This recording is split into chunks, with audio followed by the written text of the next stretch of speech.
السلام علیکم. زه یم ریحان خان. دی وخت زه ضلع کورم په سنټرل کورم کې ولاړ یم.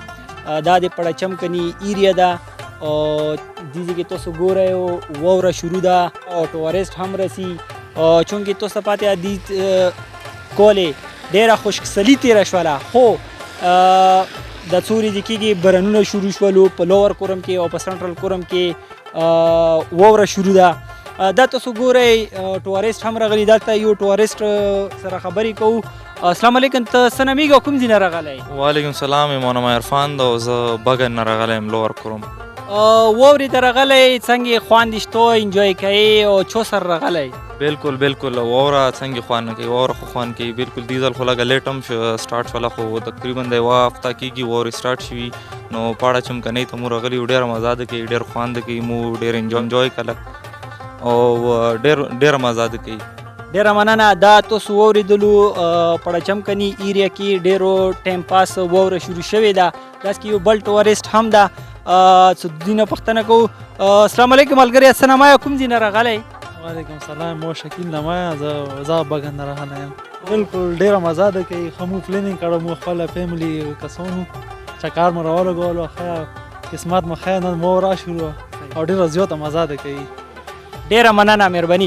دلته یو بل کاس راغلی ده. السلام علیکم. تاسو څه نامه کوم ځای نه راغلی یو؟ سراج اورکزی بګن نه راغلی، خو بیسیکلي مو په قطر کې په ترکیې کې مو ته ډېر خوند یې راکړو. د خلیج ملکونو د کوم سمندر پارک دی هغو ته ډېر خوند ورکوي. صحیح. نو تاسو خو ته بهر ملک نه راغلی یو، څنګه خوند خلی او څومره خوند کوي؟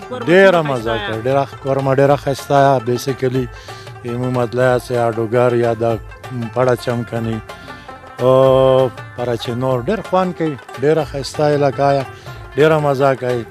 مو همدې دپاره راغلي یو، مو څه خوند ونه واخلو. تاسو ډېره یو جهان مننه، تاسو مو ورسو.